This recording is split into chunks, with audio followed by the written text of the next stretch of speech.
Olá, como vai você? Tudo bem? Eu gosto sempre de te perguntar se está tudo bem. Cada pergunta nos move para uma resposta. E eu sei que nesse momento, sua mente pode ter dado um giro para pensar, como foi meu dia? Ou você pode de pronto me dizer, não, tá tudo mal. Ou de pronto dizer, tá ótimo. Bom, fato é que em muitas situações nós precisamos dar respostas, né? E a gente muitas vezes se arrisca a dar respostas imediatas. Como respondemos assim a um simples cumprimento? Alguém que te pergunta, como vai, tudo bem? E você apressadamente responde para não ter que dar satisfação. Ah, tá tudo bem. Mas por dentro do seu coração, só você sabe. Só você sabe como se encontra, só você sabe o que sente, só a sua mente trabalha em solidão. Abrir o coração da gente para dizer a verdade, a gente às vezes evita. Fora aquelas pessoas, é claro, que se vitimizam ou têm uma necessidade muito grande de dizer das catástrofes que vive para ver se encontra a atenção de alguém. Olhem para mim, vejam como sofro, coitadinha que sou. Tirando esse grupo que precisa tanto ser atendido em seu pedido de socorro às pressas para ser visto como alguém que tem valor e que precisa de uma mão, enfim. No nosso dia a dia comum, a maior parte de nós quer responder meio que às pressas para não dar muita importância àquilo que dói no coração da gente. Afinal de contas, as pessoas vão nos ajudar? Têm elas alguma coisa a nos fazer? Vão nos abraçar, vão nos responder, vão nos socorrer? E aí a gente muitas vezes acaba sozinho, né? Assim, tentando encontrar saídas e respondendo por responder. Quero motivar você a não sair dizendo a pessoas dos seus sentimentos, das suas angústias, mas pense bem. Se você não está sendo levado por respostas apressadas e vivendo de maneira apressada, sem refletir no que de fato você sente, no que de fato move você, a tomada de decisões, a atitudes, pensa bem. Reflete um pouco mais. Vê se para de viver automaticamente, só respondendo de pronto. Se te provocaram, você responde à provocação. Se te pediram para fazer alguma coisa, você faz como dá. Se teu marido, a tua esposa, o teu chefe, o teu amigo de trabalho impressionou você a dar uma resposta de pronto e não te deu a liberdade de pelo menos pensar e usar palavras adequadas, comece a repensar, comece a ter uma nova atitude, comece a refletir. Muitas vezes eu vejo pessoas dizendo que é muito bom meditar. A meditação é ótima. Que tal nós meditarmos mais na palavra de Deus? Medita nas promessas. Antes de agir, pensa mais, reflete mais. O que Jesus diria? O que Ele faria? O que o Espírito Santo ensina a você por impressões em sua alma, em sua mente e por meio principalmente da palavra? Pense melhor antes de dar resposta apressada. Cuide melhor das suas atitudes. Reveja. E a dica é, tome a palavra de Deus, as promessas de Deus, tome-as como um pedaço de pão e alimente-se delas, para que você tenha novos pensamentos, novas atitudes e dê novas respostas à vida. Seja bem-vindo e bem-vinda ao programa de hoje. Hoje nós vamos falar de algo que tem a ver com muito disso que eu estava dizendo agora. Vamos falar, porém, pelo prisma da lei. Vamos conversar a respeito de divórcio, casamento, direitos de família, pelo prisma legal. E a minha convidada de hoje é advogada, ela é doutora em Direito e é da área de família especialmente, vai nos ajudar a entender algumas questões da lei propriamente dita e vamos falar também de relacionamento. Como advogada, como ela vê casais se separando? Quais são as principais dificuldades que levam o casal a um divórcio, a uma separação, a um afastamento? Enfim, e estas e outras questões nós vamos trazer à nossa conversa de hoje com você aqui participando com a gente. Fique muito à vontade para falar com a gente nas redes sociais, na nossa página no Facebook. É sempre muito bom ter você aqui na nossa companhia. Que Deus abençoe você e obrigada por ficar aqui com a gente. Minha convidada, como eu já disse, doutora em Direito, é a doutora Ivelise Fonseca. Doutora Ive, bem-vinda. Prazer tê-la aqui comigo. Eu agradeço muito a oportunidade para falar de um tema tão delicado. Aproveito para te parabenizar pelo enfrentamento de modo espiritual e respeitoso a questão da família e do casamento, da lei. É verdade. Eu até compartilhava e compartilho sempre, de que antes de tocar no assunto divórcio, por exemplo, separação, trazer um advogado aqui, é a primeira vez que eu trago um advogado especialmente para falar desse tema, separação, divórcio, o que é, o que não é, será que existe, será que é possível indenização por uma traição, sabe essas questões assim? Mas eu sempre procuro já de pronto anunciar. Somos pró-família, somos pró-casamento, estamos aqui para levantar essas questões, sempre conduzindo a conversa no sentido de fazer quem está ali do outro lado entender que o casamento é um bem divino, é uma graça dada por Deus, mas existe uma realidade, existe o plano ideal e existe o plano real, é a vida real. É sobre a vida real que a gente vai conversar agora, sem perder de vista o plano ideal de Deus, a restauração de um casamento, a restauração de vidas que um dia prometeram estar juntas e fazer uma família. Mas os percalços existem e a gente não pode fechar os olhos para isso e precisamos considerar. Por isso, com a gente, a doutora Ivelise. Quando o tema é este, a proposta é a gente falar sobre divórcio, casamento, no contexto cristão torna-se mais delicado. Mas quando eu te lanço essa questão, o que você me diz a respeito do direito, dos deveres, da fé? Dá para comungar? Dá. Darleide, você pôs muito bem que o programa, a TV, eu também me junto a você no discurso que nós somos pró-família. E para mim a comprovação de que Deus está no controle de tudo é eu ter tido a oportunidade de estudar o direito e ver que a legislação, o nosso país também é pró-família. A Constituição Federal diz assim que a família é a base, diz assim no artigo 226 da Constituição, a família é o núcleo base da sociedade. É como se eu pudesse explicar para você que sem família o Brasil não existiria. Então, os legisladores, quem escreve e interpreta a lei, os juízes, eles são pró-família, pró-casamento, em favor da união, desta convivência, porque a família é o primeiro núcleo social, onde o indivíduo aprende os seus valores, onde ele é educado, onde ele recebe aí as maiores lições de vida ou não, se torna o maior núcleo de trauma. Então, toda a parte do sistema legislativo se preocupa muito com a questão familiar. O meio da família, considerado o primeiro sistema normativo, porque existem sistemas que ditam normas para nós, Darleide. Por exemplo, a religião é um sistema que dita normas na vida do indivíduo. A moral é um sistema que dita normas na vida do indivíduo. A questão da moda, da mídia, também dita normas. Mas a família, ela, antes do direito, é o sistema principal. Porque cada família, apesar de variar nos seus valores, tem ascendência sobre os seus membros, vem do pai, da mãe, desta menção aí que nós temos de modelo, a ordem para que criança e adolescente possa replicar o mesmo padrão. Então, a legislação valoriza muito a família. A Constituição valoriza muito a questão do casamento. Só que as leis também existem para proteger a humanidade, o ser humano. Então, quando alguma coisa não vai bem na família, o sistema do direito é chamado, porque o sistema de norma da família faliu. Ou houve violência, ou houve desrespeito. E aí, nesse contexto, eu entendo que a lei também está replicando o que a Bíblia diz. Porque amar ao próximo como a ti mesmo exige o respeito em relação ao próximo do jeito que o próximo é, nos seus atributos, na sua forma de ser, no seu desenvolvimento psicológico. E quando as pessoas se casam, Darleide, muito acontece do casamento acontecer, de cair no dia a dia e acontecer o desrespeito.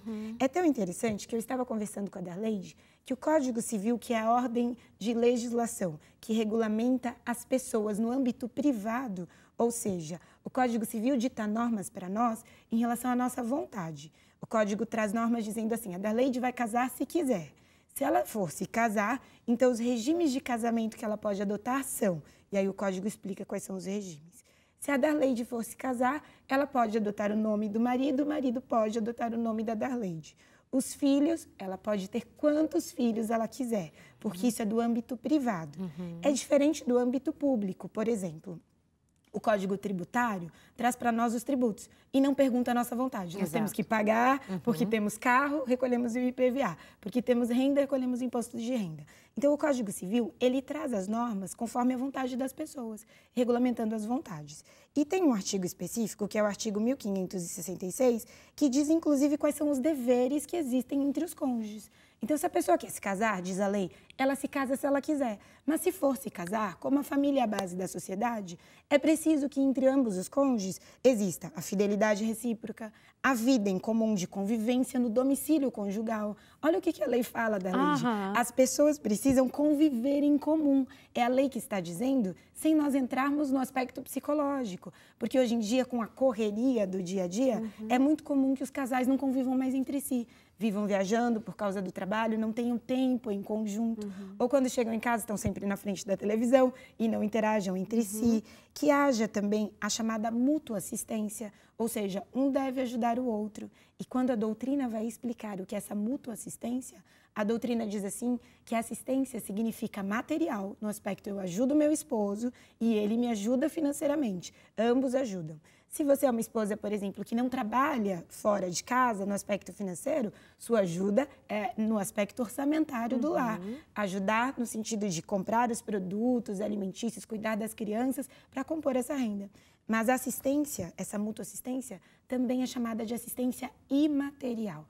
Eu gosto tanto dessa parte, porque aí quem interpreta da lei, os doutrinadores que estudam e escrevem sobre esse sentido, dizem assim que há uma obrigação de eu dar amparo psicológico ao meu esposo, de eu dar amparo na questão do respeito das palavras. Essa assistência imaterial é dar suporte no outro, do modo como o outro é, sempre respeitando a sua dignidade humana. E isso no casamento é um dever, não é um pedido. E para quem cumpre, eu gosto de falar isso para os meus clientes e para os meus alunos, quem cumpre a Bíblia não tem problema de cumprir a lei da lei. Aí não vai ter a inobservância de deveres legais. Mas para quem não conhece da Bíblia, ou talvez não conheça da lei, vale nós compartilharmos que a mútua assistência é um dever do casamento. E essa assistência imaterial, inclusive, diz assim, a lei não pode exigir o amor, mas a lei pode exigir o respeito. Então, a lei cria metodologias, a lei cataloga o que é crime contra a honra, por exemplo, injúria, difamação, calúnia. Então, se entre um casal há essa conduta, a lei está protegendo ao respeito. Porque como não há como exigir entre as pessoas o amor, a lei estabelece o respeito. E deve haver respeito nas relações aí familiares. A lei também estabelece como dever entre os cônjuges o sustento, a guarda e a educação dos filhos. Às vezes o marido pode pensar, eu ponho dinheiro aqui em casa, esse é meu trabalho, você que cuida dessas crianças. Exato. Não vou ajudar, você que decide a escola, não tem problema. Mas a lei diz que o sustento, a guarda e a educação dos filhos pertence a ambas as partes. E o respeito e a consideração mútuos também é um dos deveres. Então, quando você me pergunta, e eu retorno à questão, é um assunto delicado? É. Mas é possível ter esperança? É por isso que eu trabalho no direito de família. E, graças a Deus, no âmbito da minha atuação, eu tenho conseguido, Darley, de atuar da maneira, assim, menos onerosa possível para as famílias. Porque se nós vamos falar em divórcio, então que seja um divórcio que minimize traumas e que possibilite uma convivência harmônica entre essas pessoas. Então, o advogado, ele tem esse papel também conciliador? Com certeza. Quando alguém chega trazendo a questão para você, por exemplo, você vai trabalhar a lei... Você vai trabalhá-la segundo a vontade daquele casal, mas antes de aplicar, de seguir com os trâmites, há um trabalho conciliatório. E isso vem até da carga dos valores próprios de cada advogado. Por exemplo, se eu não vou dizer que existem advogados assim, mas se o meu interesse for somente financeiro, é capaz de eu trabalhar só na linha da vontade do cliente. Entendi. Só que o cliente não tem a noção, talvez, do efeito e consequência disso. Por exemplo, se os clientes vêm me procurar para um divórcio e um cliente me procura numa consulta jurídica, eu vou orientá-lo e vou dar as consequências disso. Normalmente, Darley, num divórcio, quando a mulher é traída, isso é o geral. Não estou dizendo que é generalizado, mas é assim, cientificamente isso é comprovado. A mulher quer mexer no bolso do homem quando ela é traída. E quando o homem é traído no casamento, ele quer mexer no filho da mulher. Mas, às vezes, por causa das emoções, as pessoas não têm noção das consequências disso. Então, o homem chega lá e fala assim para mim, olha, doutora, eu não quero não a guarda, mas eu vou querer brigar até o final, já que ela me traiu. E isso se torna desgastante. Porque quem te procura, talvez não tenha noção que essa criança terá a vida marcada a todo instante por um litígio indevido, por um descumprimento de obrigações entre o casal, que nada tem a ver com os filhos. E a mulher, quando quer mexer no bolso do marido, quando ela é traída, ela diz assim, olha, doutora, muitas vezes eu já ouvi, eu quero tirar tudo que ele tem, eu nunca me importei, agora eu quero até o final, tudo que ele possui, nos pedidos de pensões, eventuais indenizações, fazendo aí desse instrumento uma forma vingativa pela dor emocional. Então, meu papel, até por um dever ético, como diz o Estatuto, é harmonizar essas relações. Porque eu desejo que a minha profissão, quando eu sou contratada, seja efetiva.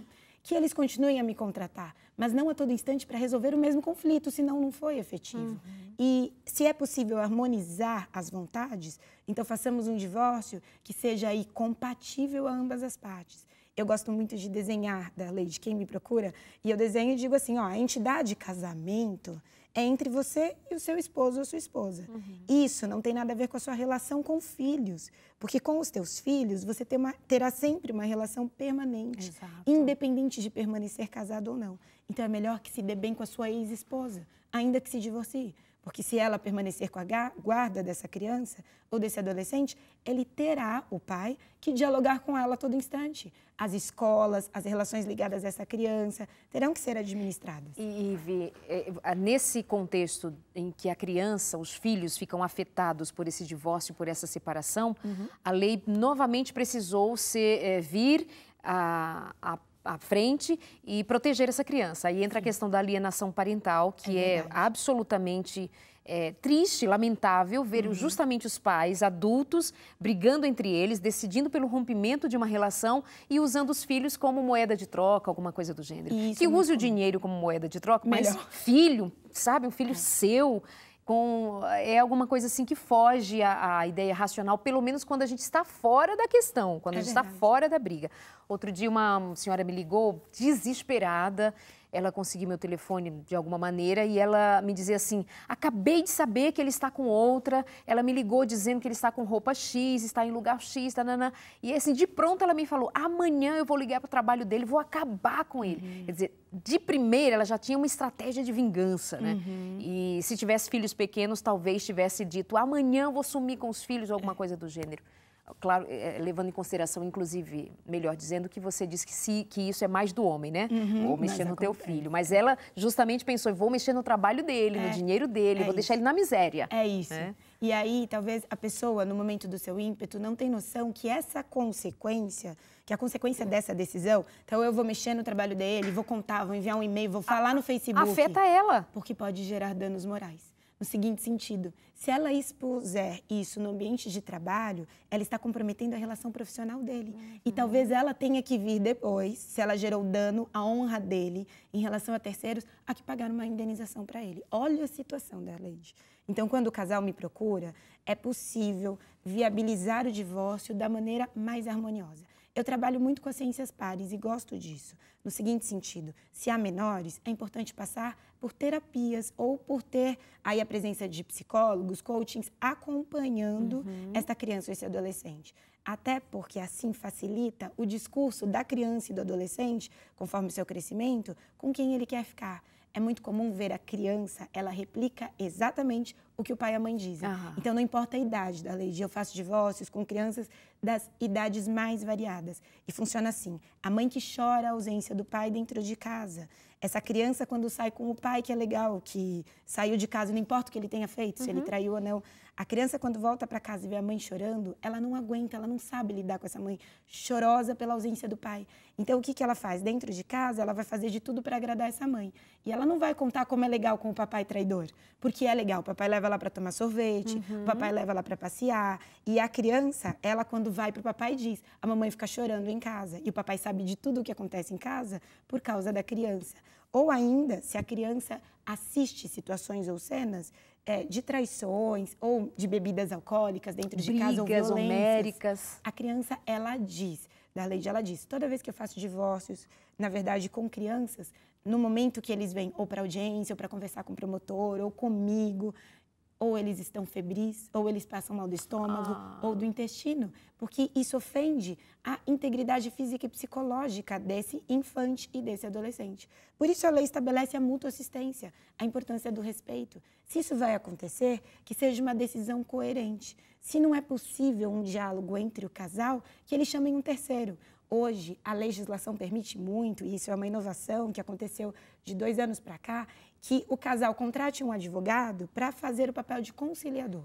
Então, se não precisa ir a juízo, é possível que o casal, então, ao te procurar, venha e tenha interesse do divórcio, contrate você ou eu mesma, para nós fazermos reuniões conciliatórias, nos assentarmos para chegarmos num moderador comum em relação a esse divórcio. E quando chegarmos no moderador comum, fazemos deste acordo, esse acordo ser levado para o juiz. E aí não precisa de processo, de briga, que vai causar um desgaste maior emocional. Então, é possível usar de mecanismos para minimizar esse conflito que é estarrecedor e que gera traumas. Ive, bom, deixa eu anunciar para você que está chegando agora, que esse é o seu consultório de família. Nós estamos falando sobre direito de família, a repercussão de situações como o divórcio na vida dessa família, do casal, dos filhos.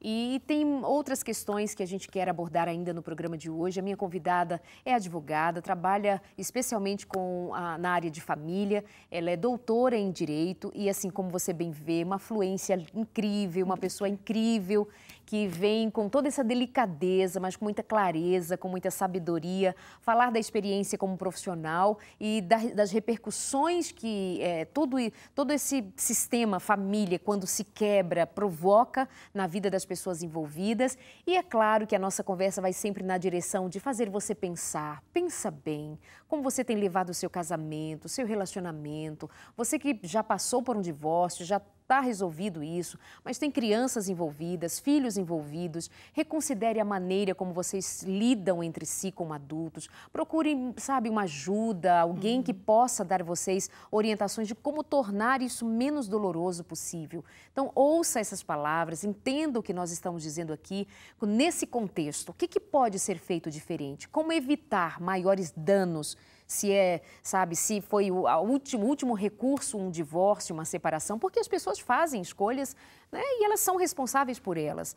Então, fazer o quê? E, Darleide, posso até colaborar no seguinte sentido? Eu gosto muito do trabalho preventivo. Eu amo atuar no âmbito litigioso, não tenho restrições nesse contexto, mas eu gosto muito quando o cliente me procura, se a decisão é pelo divórcio, o que ele precisa fazer? Porque aí nós podemos programar e organizar dentro dos trâmites da lei, no seguinte contexto: as documentações, a postura de como sair do lar para que isso não aconteça na realidade, por exemplo, no meio da noite, num momento de ímpeto, porque acontece muito, às vezes, do marido ir embora de casa no meio da noite, a criança assiste isso, e aí houve uma discussão, e muitas vezes para retornar tem que chamar a polícia, porque mudou a chave de casa, porque não quer mais que ele entre, e o porteiro não pode liberar porque não tem ordem judicial, e fica essa confusão. E ele tem o direito de entrar, ou ela tem o direito de entrar a hora que ele quiser, depois de uma briga dessas? Enquanto não divorciados, o patrimônio é dos dois, porque não houve partilha. Então, aquele ambiente do lar pertence aos dois. Doutora Ive, qual a diferença entre separação e divórcio? Assim, eu acho que às vezes gera uma certa confusão. Não, eu estou separada dele, posso cuidar da minha vida e tal, mas me parece que é o divórcio em si que vale ao fim de um casamento? Atualmente, sim, porque a lei anterior que nós tínhamos, de 1977, até por uma influência da instituição também católica nesse contexto, a nossa legislação ela é laica, mas tem influência de valores, não se tolerava muito a questão do divórcio e da separação.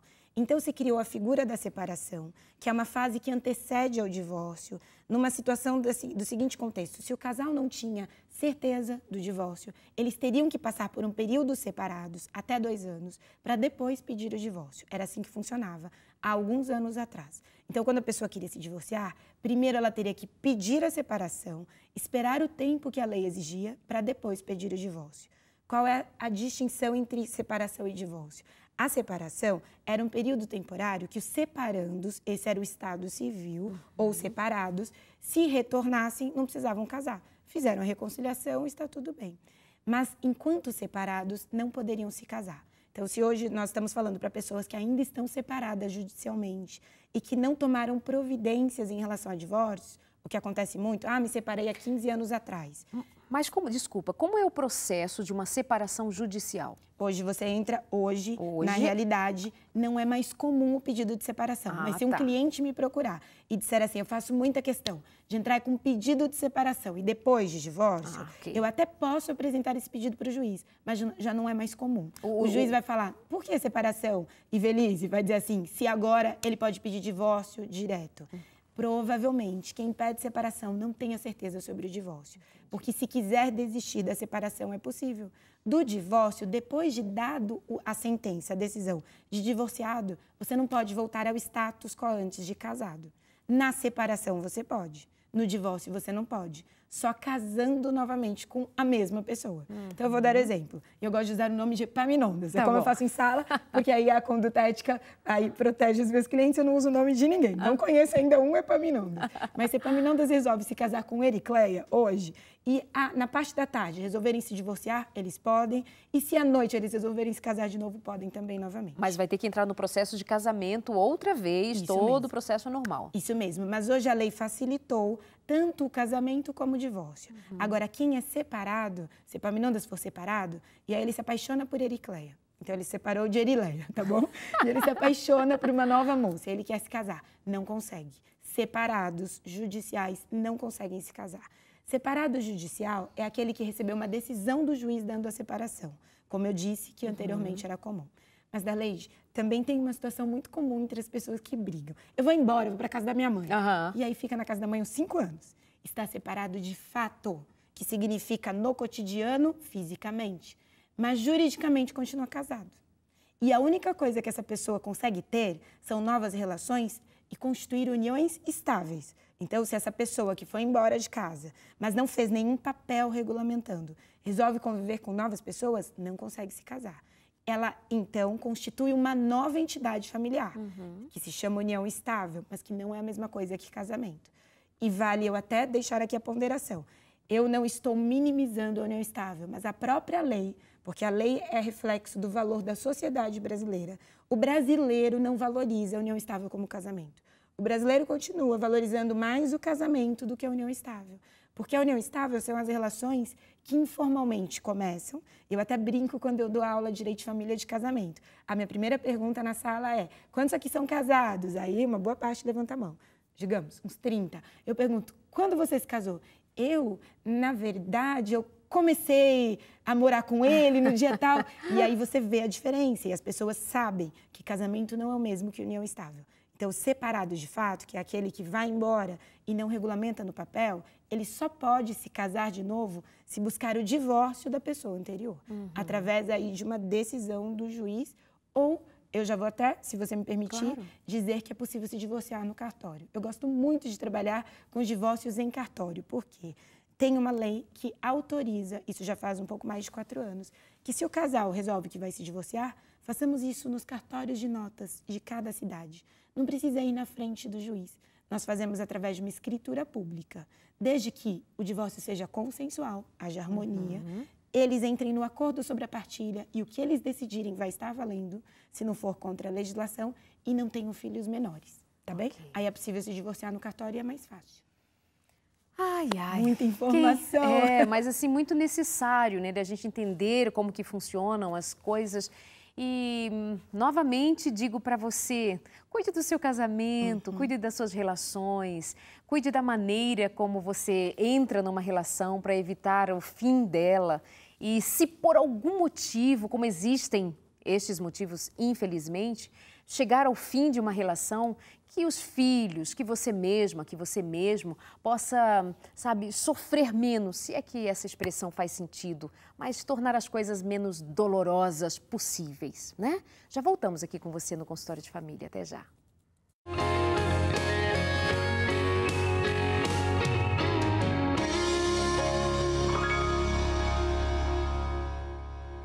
Deixa eu lembrar para você que temos de presente a revista Fique Leve, para você que entra no nosso site novotempo.com/consultório de família e pede a revista Fique Leve. Aqui nós falamos sobre saúde mental, física e espiritual, dá dicas importantes, fala, por exemplo, sobre depressão, sobre ansiedade, sobre essas síndromes, né, que afetam as emoções da gente, perder peso, ganhar peso, como trabalhar com a questão alimento, como que é a sua alimentação, a importância da água, de tomar sol, mas às vezes a gente precisa entender melhor e aplicar a vida com consciência, não porque está na moda, porque está fazendo, porque tem um remédio que está na moda e você está todo mundo falando nele. Vamos àquilo que é de fato, que dá de fato resultado, sabe? Essas coisas que a gente despreza muitas vezes trocando uma água por um chá, mas a água, o sol, o alimento, a atividade física, o repouso.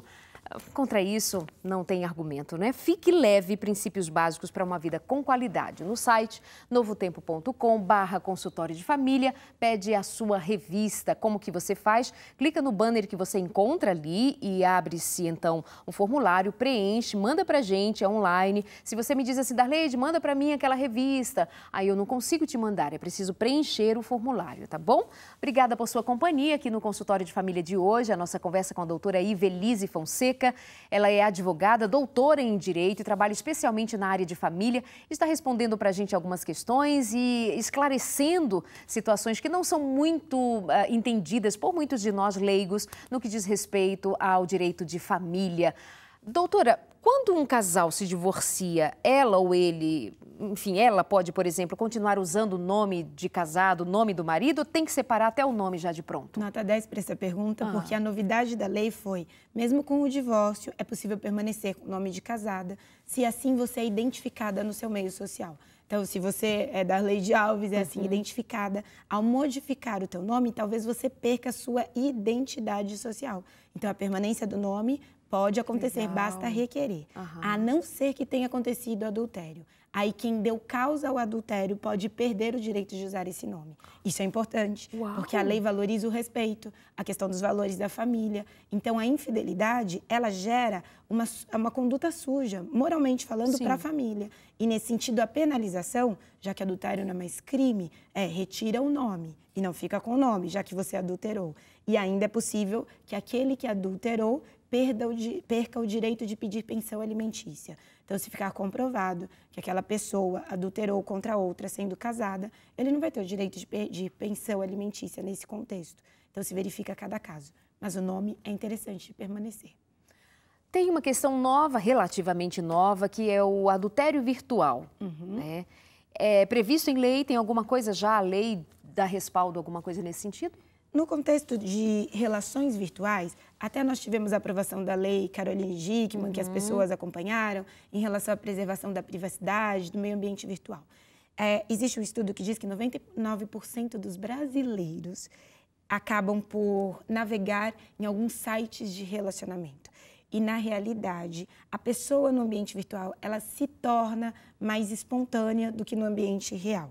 Não existe uma legislação específica e, na minha concepção, não tem nem necessidade, porque as leis atuais, elas são suficientes, a não ser que a sociedade entenda que seja necessário uma configuração criminosa. Infidelidade virtual virar crime. Hoje não é crime, mas é considerado uma conduta ilícita. Então, essa vontade que se torna mais espontânea no ambiente virtual pode causar o comprometimento, sim, da relação matrimonial ou da relação da união estável, e aí gerar um certo dano para aquele cônjuge. Por quê, Darleide? Isso até os doutrinadores comentam.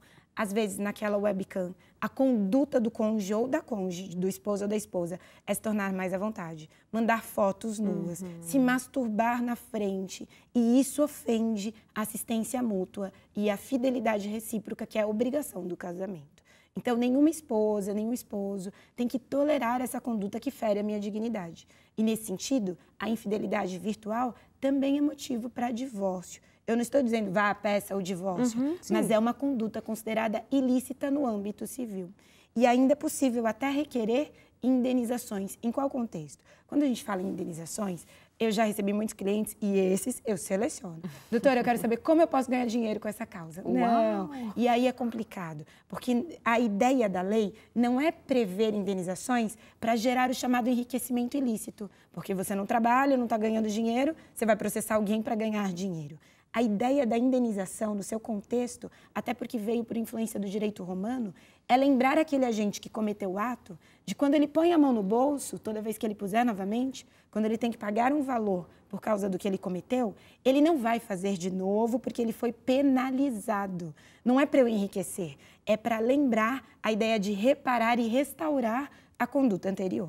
Então, o casal que tem uma situação de infidelidade virtual, se a mulher pega uma cena dessa, ou imagina, o esposo pega e-mails, informações de uma infidelidade virtual, talvez, isso depende, varia de pessoa para pessoa, mas se aquele homem entra, imagina, numa situação depressiva, fica com a saúde comprometida, ele buscar tratamento, isso gerou dano. Então, supostamente, é possível falar num dano que ele teve de ser ressarcível, de ser indenizado, restaurado, dessa mulher que causou ter que pagar esse tratamento, de ter que pagar um valor.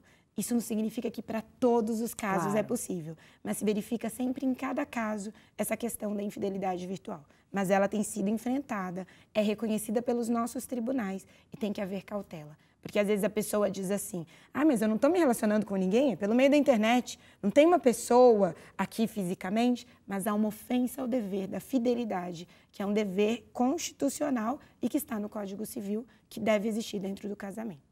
Casamento é alguma coisa assim tão profunda, né? São laços tão fortes que para rompê-los causa tanta ferida. Com certeza. Que assim é absurdo absurda a maneira leviana com que nós temos permitido com que o casamento seja tratado. Sim, e sabe, Darleide, as pessoas se casam e acontece muito delas conviverem de forma estranhas dentro do mesmo ambiente.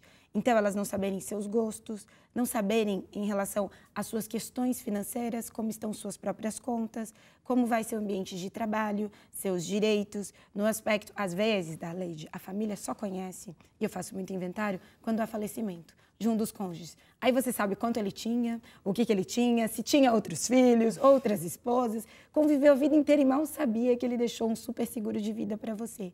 Mas num ambiente familiar, a conversa e o diálogo é a chave da questão. E a ausência dessa convivência, ao causar estranheza, causa afastamento e gera também esses litígios. Por quê? Eu não sei, de verdade, o ambiente do trabalho do meu marido, se eu não sei os gostos dele, não sei o que ele faz da vida representando a família, quando houver um desencontro, em havendo divórcio, eu vou querer tirar tudo dele, eu vou querer saber aquilo que eu deveria ter sabido enquanto casada. Então, eu digo sempre para as famílias, para quem me busque, no aspecto de orientação, as mulheres passam, às vezes, muitas procurações para os maridos no decorrer dos casamentos, e aí os maridos vendem e compram patrimônios, não é sem autorização da mulher, porque ela deu, ela confiou, então é válido e eficaz a negociação. Mas acompanhar não é no sentido de fica de olho no seu marido com o que ele faz, mas é compor. O cônjuge significa um com o outro, respeitando um ao outro e convivendo a cada dia. A promessa, eu entendo, que não pode ser para a vida toda, porque minha vida pode se encerrar aqui hoje, como casada, mas é para o hoje, para eu dar o meu melhor hoje para o outro. E quando eu convivo bem, respeitando a individualidade do outro, mas tendo a noção desse ambiente familiar, eu cumpro os deveres da lei e eu respeito os direitos de quem está comigo. Porque não é porque ele é meu esposo que eu posso, por exemplo, e nós falamos isso no começo do programa, gritar ou desrespeitar. Porque a mulher é assim, hoje ela tem a Lei Maria da Penha que a protege. Exato. Então, se o homem grita com ela e chama ela de gorda, de feia, ou queimou feijão, você cozinha pior que a sua mãe, isso é crime pela Lei Maria da Penha. Mas também é crime ela gritar com o esposo, de crime de ameaça, se ela, na verdade, gera aí a questão da violência. Sabe, eu tenho enfrentado muitos casos, Darleide, eu tenho sido procurada de mulheres que batem nos seus esposos e de homens que me mostram que passam por IML, homens que choram. Imagina para um homem, para a integridade de um homem psicológica e física. E o que um homem faz quando uma mulher cai em cima dele? Eu não sou a favor da violência, eu sou muito contra. Mas a situação acaba sendo reação, muitas vezes, de uma mulher impetuosa. Eu não estou dizendo a mulher merece apanhar de jeito nenhum. Claro que não. E ela não pode ser conivente, mas ela deve ter a cautela de ter o domínio próprio dentro do lar. E se ela não está satisfeita e aquela relação parece que não tem mais solução, que ela busque orientação, que ela não tome providência, seja mulher ou homem, de forma impetuosa. Interessante que, assim, num cenário geral, houve um tempo em que a mulher era calada, sofria, morria, calada, quietinha. Ainda temos resquícios disso, sim, com certeza. Mas aí tem um outro tipo de mulher agora, né, que ela vai para cima e ela vai com tudo. Aí tem o mesmo prejuízo de antes, ela tem agora, no sentido de, sim, ela perde, a família perde, nós perdemos. E sabe o que os homens têm me dito quando me procuram, alguns desses casos? Doutora, ela não é a mesma pessoa quando casou. Ela é outra pessoa, ela é transformada dentro de casa, Darleide. É assim, cada um precisa buscar ajuda. Claro. Porque é óbvio que cada atitude, numa situação impetuosa, pode gerar consequências homéricas. Então, uma mulher que talvez tenha situações de TPM irregulares, que precise de um medicamento, de uma calibração, é importante buscar. Porque num ato desse, se gera uma violência para ela, para o esposo. Se houver um divórcio, a dor vai ser muito grande por falta de auxílio e orientação técnica. Então, se conhecer, ser cauteloso, buscar uma relação harmoniosa, ter o respeito em relação ao esposo e o esposo em relação à mulher é essencial. E de outra forma, em outros tempos, nós tínhamos o homem mais austero, ele, sim, que mandava, ele que obrigava, ele batia, ela ficava quieta, tá? Esse mesmo homem, de alguma maneira, ainda existe hoje. Ainda, sim, somos de uma sociedade machista, ainda essa coisa meio que prevalece, né? Só que aí essa mulher vem no confronto da vingança. Né? Eu falo sempre sobre o tal empoderamento feminino, né? Verdade. É uma bandeira linda, a mulher ganhar o mesmo que o homem ganha. Tá tudo, ou às vezes até mais, ou né, até mais, tá tudo bem, os direitos femininos. Realmente, a cada minuto, N mulheres são ofendidas, agredidas, são mortas, assassinadas mesmo. Isso a gente vê aos montes isso acontecendo. Mas, assim, parece que a gente não está vivendo um tempo de encontro, mas continua o desencontro. Porque antigamente, atualmente também desencontro. Essa mulher se levanta empoderada, mas de que maneira? Como, sim, que a gente está trabalhando esse discurso, né? Sim. E aí, quando isso vem para dentro de casa, é uma realidade. Não, mas tem a Lei Maria da Penha. Ok. Essa lei protege, de fato, essa mulher dessa violência? Esse homem, de fato, é protegido de alguma forma? As pessoas se protegem, a lei protege a minha falta de habilidade de respeitar você dentro de casa quando não tem juiz, não tem advogado, não tem ninguém? Então, a gente volta para o âmbito relacional. Respeitar meu marido respeitar a esposa, na hora de uma briga, na hora de de uma inconveniência de se manter junto, buscar uma ajuda, volta de novo para a razão. Gente, juízo. E as pessoas, no momento de impetuosidade, da lei, assim, na questão fogo da discussão, sim, elas não param para pensar naquilo que elas escreveram, que elas começam a brigar via WhatsApp. Aí os clientes vêm da Leide, eles chegam, amiga, eu recebo assim, não é nem inquérito, são caixas, documentações. Doutora, eu tenho tudo catalogado, o que ela escreveu, o que ela dizia, eu peguei tudo do celular dela e como ela me xingava, tá aqui, ó, então você tem que fazer alguma coisa.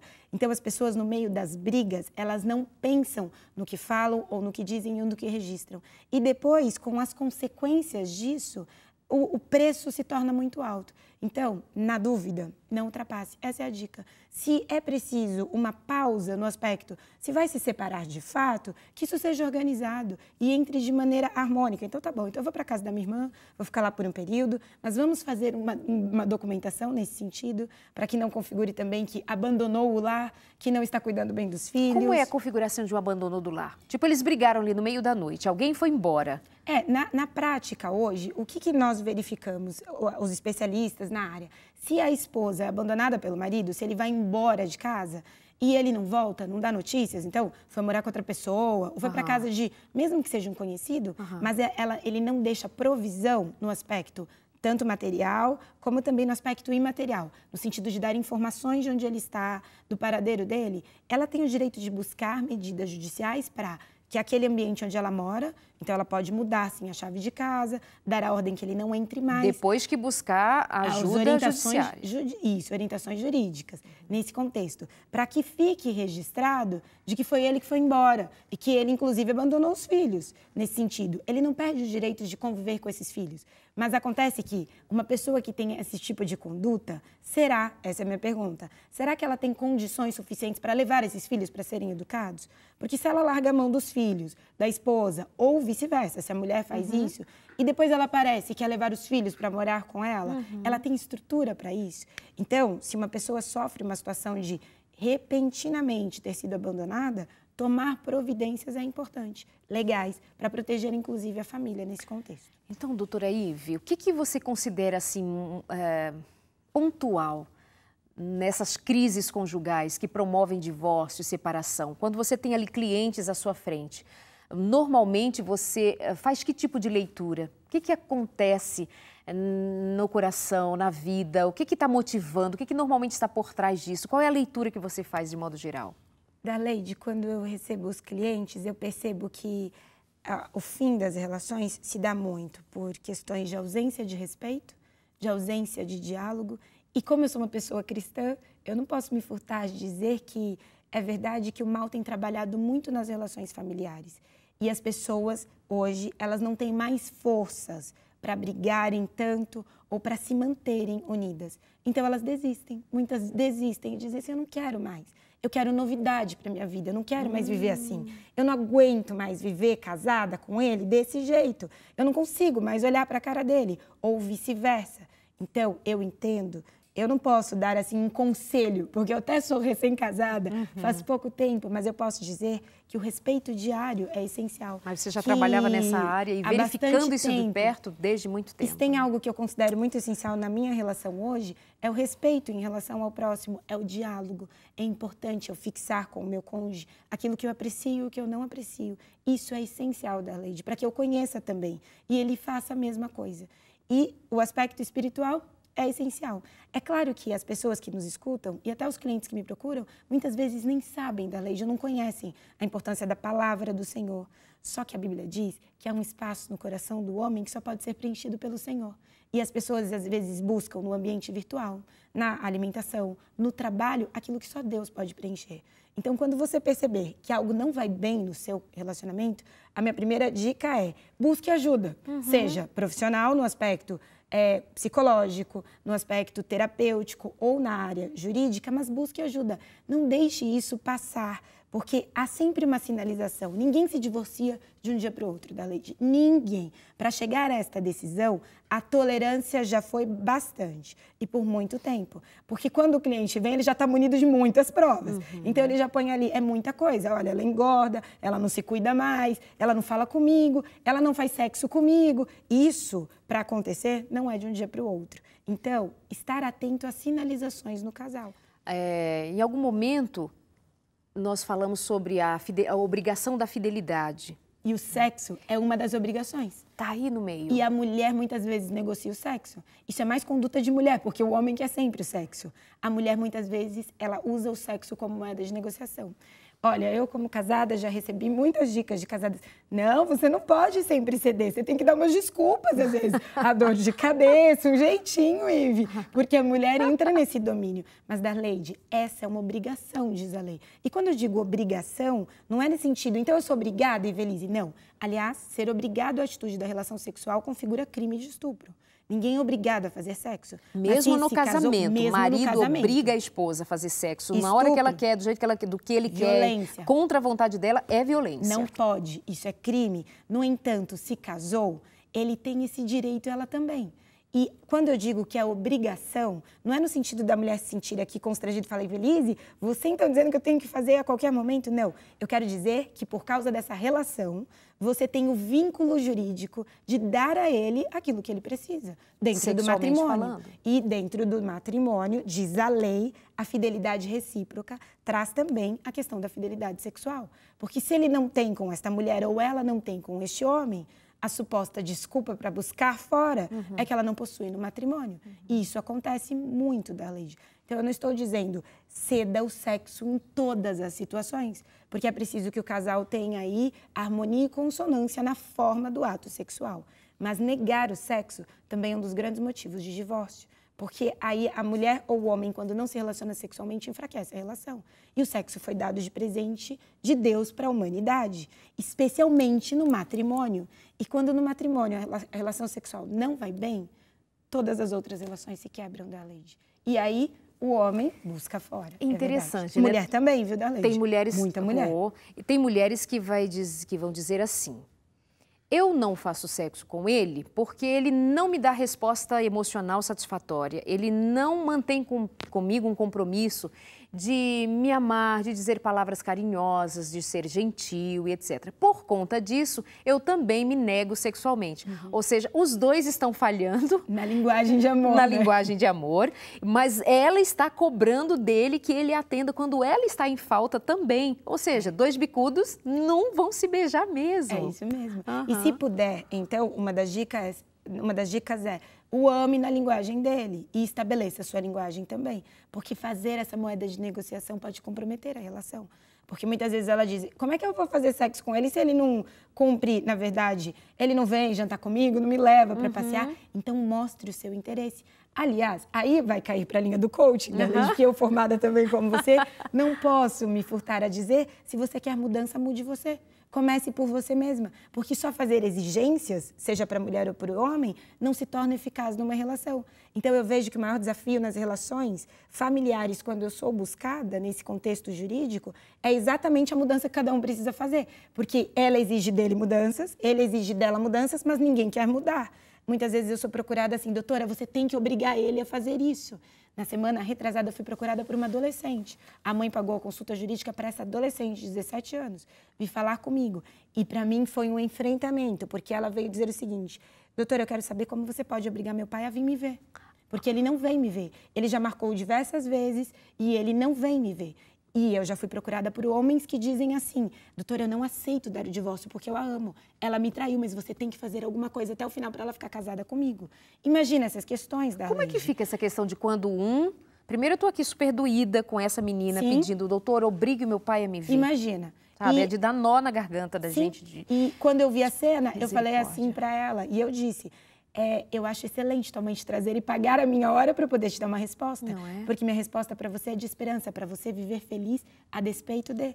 A lei não tem como exigir o amor, mas a lei exige o respeito. Então, a decisão de amar, ela é sua, ela é minha. Não tem nada a ver com legislação da lei. Claro. A lei vem para regulamentar o respeito, porque quando falta amor, falta respeito.